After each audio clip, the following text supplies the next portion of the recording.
To the Beef Cregan live from Kyle, Texas, and Columbia, South Carolina. I'm in Kyle, by the way. Everybody knows that. Casey the Beef Cregan is in Columbia, South Carolina.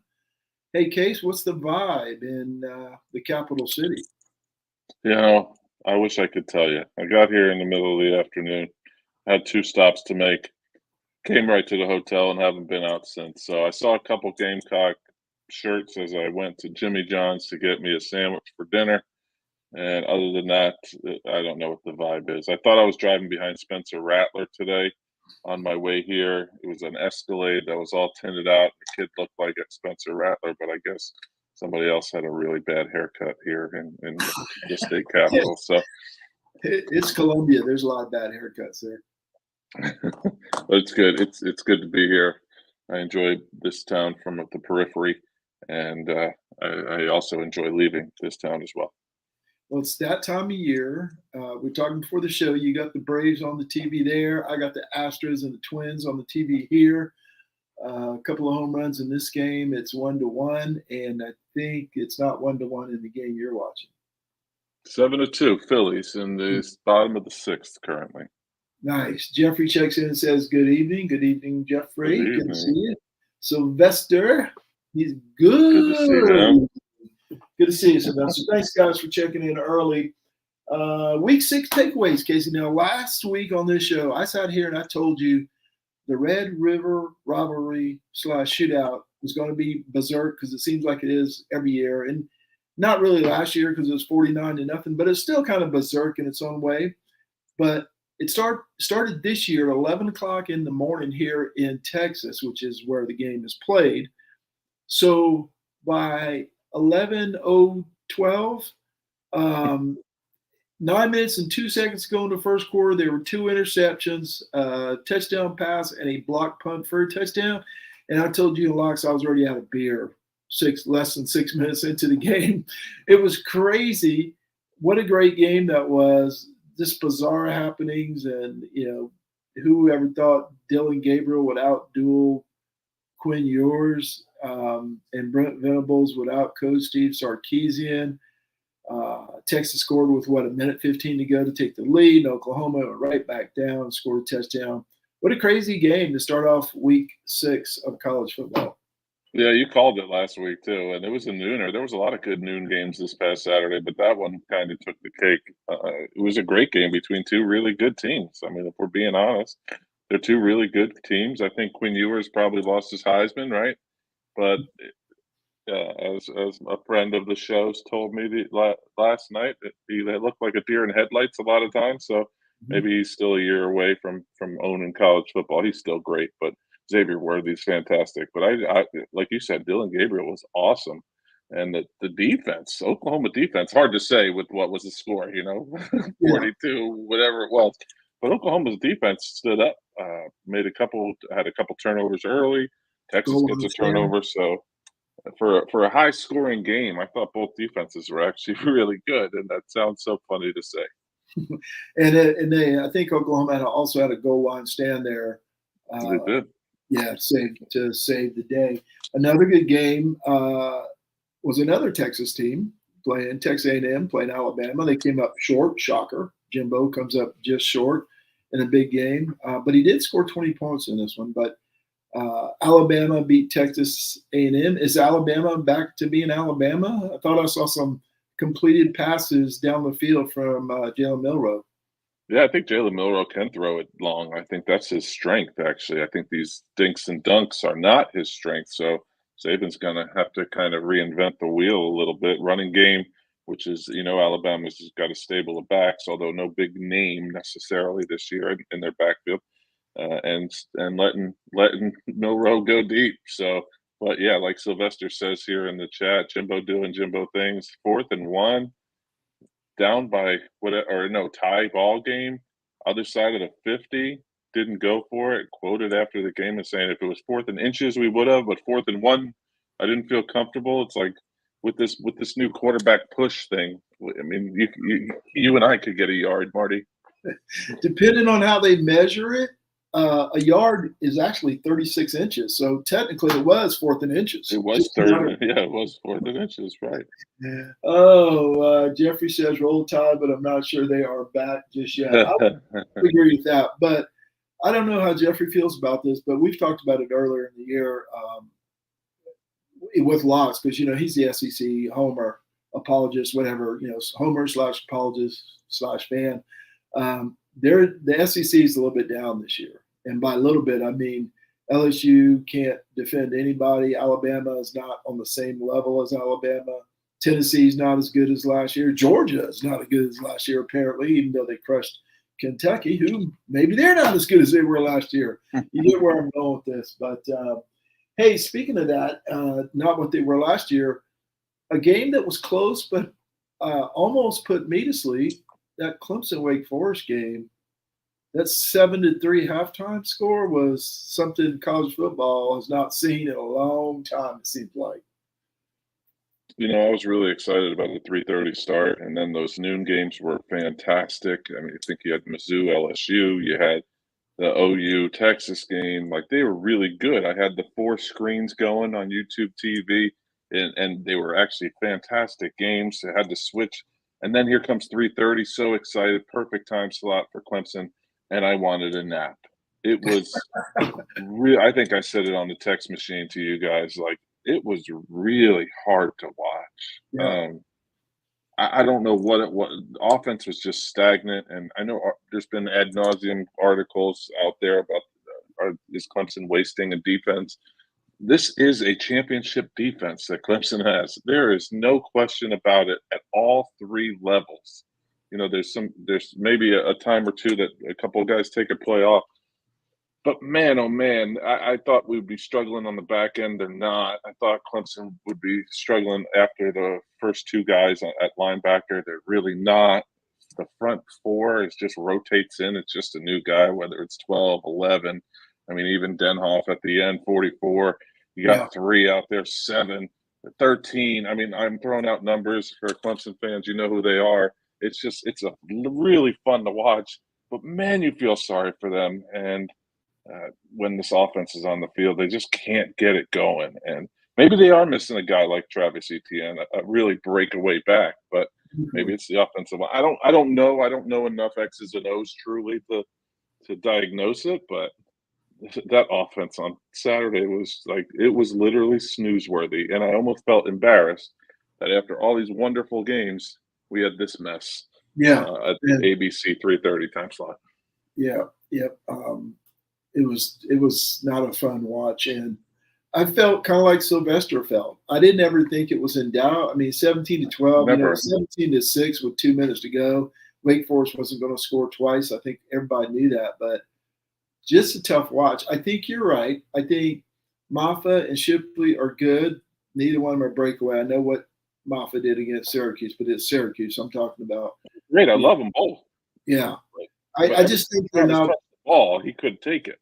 Yeah. I just think he's there. Neither one of them has the breakaway speed. So they're missing out. They're obviously not the same in the wide receiver room as the national championship guys, and they're not the same in the quarterback room.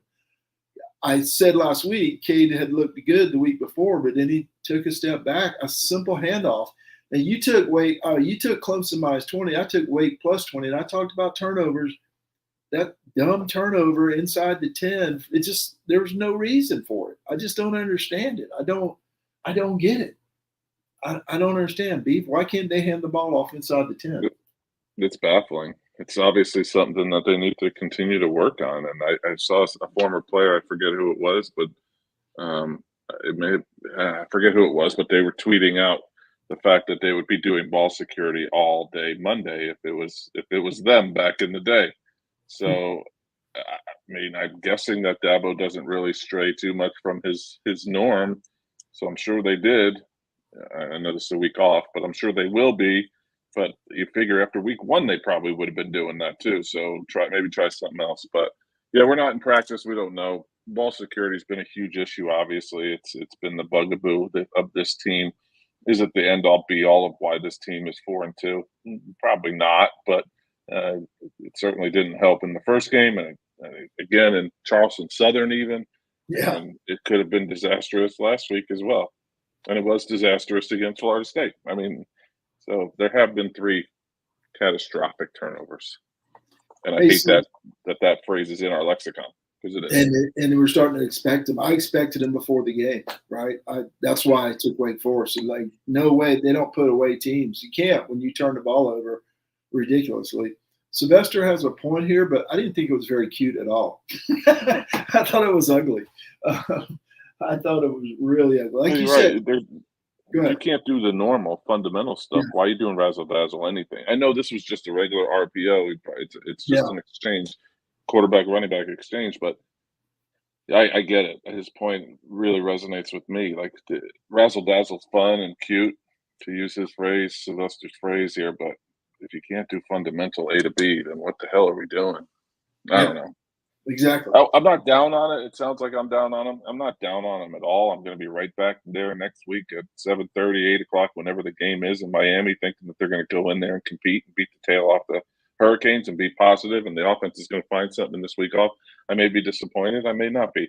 I know with this defense, that team's going to compete with everybody. We just need a little bit of help with that complementary football that Dabo talks about all the time. Right. They have a chance against everybody with that defense. There's no Southern California in the ACC, right? So, or the one SEC team left that we You play. There's saw it. no Southern Florida California. State. You Yeah, saw it already, and they did yeah, fine against Florida State. I don't they did without the fumble. It's a fumble, right? Without the Oh yeah, um, return fumble, they score what 24 on them, 24 up points again. 7 with momentum Yeah, going. You know, going in. we were in our own territory, but you had momentum. You had, I mean, things were working offensively, and then all Yeah, of a sudden now it's tied. Instead of going up 14, now it's tied. yeah.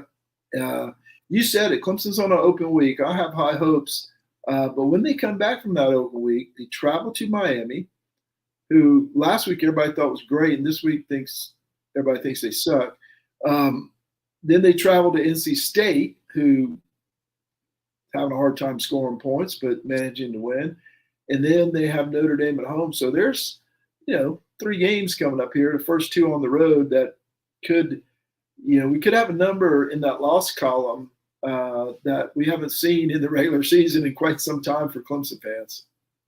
Yeah, or the win total not being double digits, because that's another streak that's on the line. So yeah, it could be. I mean, you kind of feel a little bit better about Notre Dame maybe after this Yes. weekend, but you figure that they're going to get better. I mean, and their quarterback is as good as any in the country, whether or not he looked great against Louisville. He's got that bugaboo against that team apparently, but that running back's a load, that tight end's a load, and notoriously and perennially, Clemson has not fared well against big tight ends, pass catching tight ends. So we'll see there, because obviously that's a mismatch with our linebackers. You would hope it isn't with Carter or Trotter, but we'll see. And then NC State, you just never know. And up there is a house of horrors, so you got to go up to Raleigh to play them. You know, Doran's going to be out for blood against Dabo. Just that Yes. happens every year. It's going to be. And then Miami, are they 47-point better than they were last? North Carolina's after that too, Marty. Are they 41 points better than last year? It certainly looks like it. We'll see. I mean, I think Clemson has a chance in every one of those games. I really do. But you're right. I don't know. They could have 4 losses. They could have 5 losses. I agree. I think they could win every one of them, but I could also see them dropping a couple. It's a weird team so far. And it's half a season, but we're starting to get to the point where you are what your record says you are. Can we see Antonio Williams and Tyler Brown on the field at the same time? I just want to see it once. Can I just see it? I don't care what happens after. Just like one time. I just want to see them on the field together, because I think Riley has got scheme for them. And oh man, need to see it. All right, let's look at our bold prediction from last week. And you cheated, as I like to joke around. You called out the Virginia Mafia. I didn't know there was such a thing, the Who Mafia, and you were correct. You were also correct. It came true. Mine, Texas beats OU by 14, did not come true. Locks was right, but nobody cared. So you're the winner of the poll. Now for this week, you get 0 Sluggo bucks for that. For this week, I am going to go with a team you just talked about and say they have a turnaround week. I think people are sleeping on Miami because of how that game ended last week, and I understand why. But I don't think they're going to need very much coaching this week. I don't believe in North Carolina as much as a lot of people do. I'm going to say Miami beats North Carolina by more than 10 in Chapel Hill. I think Miami has a better athletes. And yes, it was raining last week. It was, they messed up. They blew the game, but even if they won it, they wouldn't have beaten Georgia Tech by 4 points or something, and 3 or 4. And I just think they were looking ahead. And I think they're going to beat North Carolina this week. I think they're going to beat them bad. And it's going to be double digits, the Miami Hurricanes. Wow. Locks, go ahead. Locks, he's not here. I'm going to go with, I saw a stat. I didn't have anything, and I was trying to do research before the show, which is weird for me. Yes. I was just instead my research consisted of looking on Twitter, just scrolling on by, and I found a stat that a friend of ours at Chris Marler from Saturdays Down South, he said, or it's not Chris, his name's Chris Marler. It's at Vern Funquist. But anyway, he said that Vanderbilt has not scored a touchdown on Georgia in 5 years. And yes, they play every year. I'm going to say Vanderbilt breaks that streak and scores a touchdown against Georgia it just breaks the 5-year streak. I don't know why, but I just thought that's a good one. I like it. On offense or just however? Do I have to clarify? You do not. And I don't know anybody from Vanderbilt, so I'm not going to be able. Maybe the fellow UVA, Vanderbilt, the nerds. Maybe they can help. Maybe I can reach out to them again. All 9 of their fans will chime in and vote. And Sylvester says, "Go Vandy." Yeah, I like that one. That's kind of the thing. That's kind of the thing I'm looking for. This not I looked through all the games this week and couldn't find any big upset that I thought was possibly going. I was thinking DJ loses against UCLA. It was 18 versus 15. Like, what is that? Texas A&M bounces back and beats Tennessee. Well, we're not sure what Tennessee is. So then I saw that and I said, that's a good one. Let's go with that one. It was a very good one. A very good one. Okay, Locke says his bold prediction: Washington to Oregon. The current over/under is 67. He thinks they will score 80 points. 2 elite quarterbacks and elite players, future pros all over the field. Should be a fun watch. So that's this week's poll. Sylvester and Jeffrey, I expect you guys to vote in the poll. I'll put that up sometime tonight in between beers and watching the Astros. Hopefully take out the Twins. We're an Astros family here. All right, last week's recap. I think we're going to see a bunch of X's by my name. We do. We see 2 out of 3. Locks came back, had an undefeated week, 2-0-1 for Mr. Locks.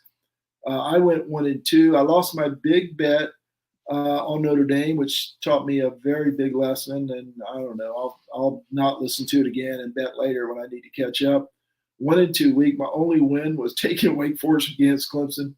Beef, that was your first losing season of the year. You had a 1-2 week, but you're still kicking butt, as we see here. You're 12-5-1 on the season, buddy. You are 4,000 and almost 4,100 ahead of Locks, or 6,400 ahead of me, even though I'm 11-7. Locks comes back, as I said, 2-0-1 to go 7-9-2 on the season, which sounds like a hockey team, really, with the 2 pushes. First place all year, Beef. We are in week 7. Locks and I have not sniffed first place. It's been all Beef. What do you got to say for yourself? I don't know what the heck I'm doing. It just happens to be working out. Like I tell you before the show, just you don't know what you're doing. You're not planning it. I'm saying keep doing it. And it's time for I don't think you could have done any worse if you tried. Well, I take that as a victory. These guys are doing research, so why should I? Beef, you stink the most. A true believer in what they're doing in North Carolina. That's why I'm picking Virginia Tech, Tennessee. I love Spencer Rattler. I agree with Marty. I don't like this. Look, you smell it, the back door cover. Right. Unfortunately, or fortunately, I'm in last place, so I go first this week. And already spoke to this. Miami, North Carolina. I think Miami wins this game, and not very many people think Miami wins this game. But I am one. It's only, I don't even know what the point spread is, but I'm taking Miami on the money line plus 146. I did my math this week. I'm betting 273.97 Sluggo bucks at plus 146. That'll return me 400 Sluggo bucks when the Hurricanes come in. Miami, straight up, how do they say it? On the field, the Miami Hurricanes will beat North Carolina and knock them from the ranks of the undefeated. 273.97, I think is what I said. Yes, that'll return 400 Sluggo bucks. Locks will go next. Arkansas plus an 18.5 against Alabama. Arkansas has lost 4 in a row, but they've scored at least 20 points in those last 4, which means Bama would have to score 40 to cover. Look at Locks doing math, Pete. Aren't you proud? Which I don't happen. Put me down for 500 Sluggo bucks for Locks taking Arkansas, which I don't know about that. I don't know. We'll see. We will see. Beef, as Mr. First Place, you get to go last. Your first pick, sir. I'm going to go Wake Forest, who Clemson just played a week ago and played Clemson very tough at Virginia Tech. And there's 2 games that I picked too early this week. I think this is one of them. Because this line now is at Wake Forest plus 1.5. It moved 2.5 points. What do they know that I don't know? Probably everything. I'm going Wake Forest. I'm sticking with it. Wake Forest -1 on the road at Virginia Tech, where Jeff Edwards had at least 2 kids that went there. In Blacksburg. 315.56. I don't know what the return is because I don't know if it's plus minus 110 whatever. I would do math anyway. Minus 112. Okay, 315. The poll, Sylvester, is on Twitter. It's on Twitter. Yeah, it's on the Sluggo podcast Twitter. Look up at Sluggo podcast, or when I post it, I'll tag you. I think you're on Twitter if I remember correctly. If you're not on Twitter, I'll just vote for you.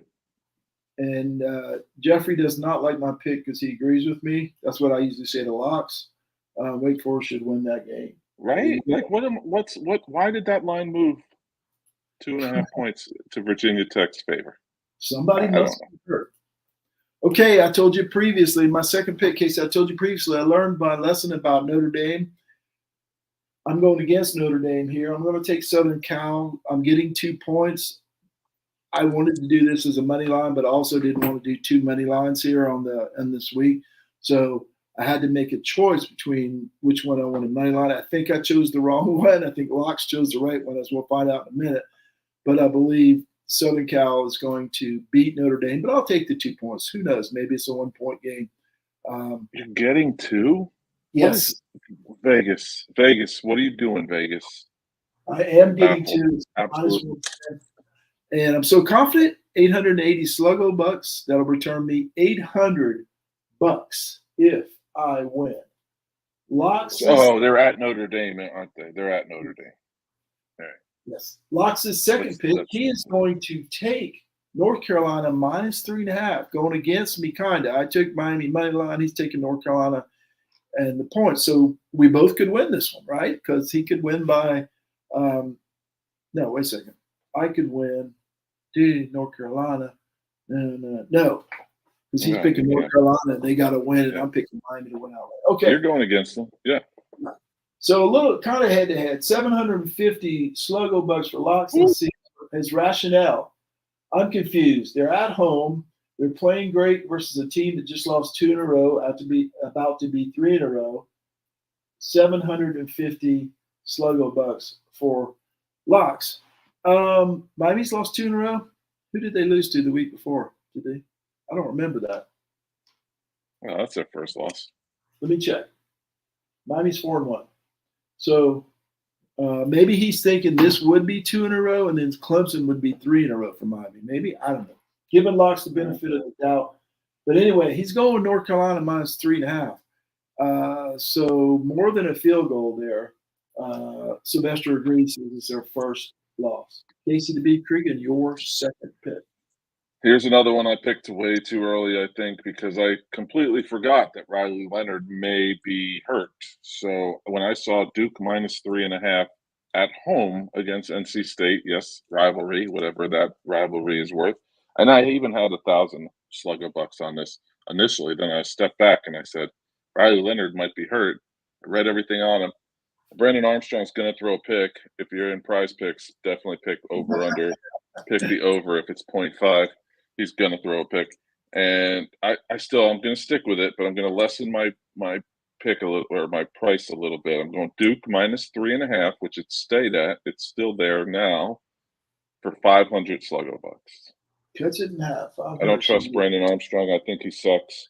And if Riley Leonard doesn't play, I still think they're good enough to play with a redshirt freshman quarterback out of New York. Kevron, not a boy. Good to see him. I'm close to Coke today, Kevron. Good to see you, Kevron. All right, my third and final pick. This one I'm most confident of, and you'll understand. Well, I didn't bet more than the others, but pretty confident on this one. Fresno State -6 against Utah State. They're playing at Utah State. Fresno State was undefeated. They lost last week. Shocking loss. So I think they'll come back this week, though. They're still on the road. Utah State, I don't think is very good. For most of the year, that's been my strategy, bet against the bad teams, not on the good teams, because it's college football and the good teams screw up a lot. But the bad teams, when they're bad, they're usually bad for the whole entire year. And I think Fresno State comes back. This is a Friday night game, so by Saturday, I'll either be back in this thing or it'll be all over for me this year, which, considering it was all over for me in week 2 last year, I'm doing pretty good. We're getting to week 7 here, Beef. Fresno State -6. Now, the last reason I like this is that I took a sneak peek at the betting trends on this, and I want to say 57% of the bets are coming in on Fresno, but 92% of the money is coming on Fresno, which tells me one of two things. A lot of people are going to be wrong, or the big money is betting on Fresno to cover this spread, right? Not the guys like me and you betting $20 or $30, but somebody's coming in with big cash on Fresno because there's a 27% difference between the number of bets and the money. So I think the professional bettors, as they say, are on Fresno. It's under a touchdown. Fresno -6 points over Utah State, 805 sluggo bucks. It's -115. I think that returns me $700. I think that was my calculation. So 805 bucks on Fresno. What did Locks pick for his third and final pick? How did I lose Locks? Locks. He chose, and I talked about this earlier, he chose Southern Cal money line. Now, I took the 2 points, and I told you I was trying to decide between this one and the other one for which one to go money line on. I think it's the wrong one. I think Locks picked the right one. He said, I'm getting plus juice for picking the team that I know will win, and I don't have to worry about points. Notre Dame can barely muster more than 21 points per game lately, and Caleb Williams just beat a terrible game last week. Just had a terrible game last week, can't even read, and still willed his team to win. Huge bounce back coming. 1,000 sluggo bucks for the Locksmeister on Southern Cal to win outright. Your third and final pick, Mr. Beef. Well, it's worked for me all year. So no one goes in to Geza Field in Pullman, Washington, and beats the Cougars of Washington State. Well, that's actually going to stay the course. I just have Arizona +8, and I'm completely taking this because they played a close game against USC. I know nothing about them at all. Their head coach is from East Hanover, New Jersey. He played tennis in high school. He's not even a football guy from high school. He played tennis. Anyway, really good guy. East Hanover, New Jersey. And he's not a schmo, though. He doesn't fall into the schmoes, Marty. We can't use him. I just think they're going to keep it close. I really like their quarterback. I don't think they're going to win the game, but that once it got over 7, I thought we were in good shape here. They probably should have beaten Southern Cal last week, if we're being honest. And I think Washington State, very good team again. Coach Dickert is great. I just think Arizona +8 is too much. So not all that confident. Plus, I'm going 300 Sluggo bucks on this one. Going to keep it low while I'm in the lead, and hopefully unload on you guys later. That's my plan too. That's my even though I got two $800. When you guys have zeros, I'll just bet everything. Next week. Next week. Okay, let's recap. Being in third place, Marty. I got Miami money line over North Carolina +146 is the line, and 273.97 Sluggo bucks on the line to return 400. I took Southern Cal +2 at Notre Dame. It's -110. 880 Sluggo bucks will return me 800. I took Fresno State -6 at Utah State. Think Utah State's horrible. 805 Sluggo bucks at -115 should return me 700 Sluggo bucks. Locks. Arkansas +18.5. 19.5 at Alabama -110. 500 Sluggo bucks on that one. He took UNC -3.5. He and I are going kind of head to head. UNC -3.5 against Miami. They're hosting Miami. 750 Sluggo bucks. Southern Cal -110. He takes the money line.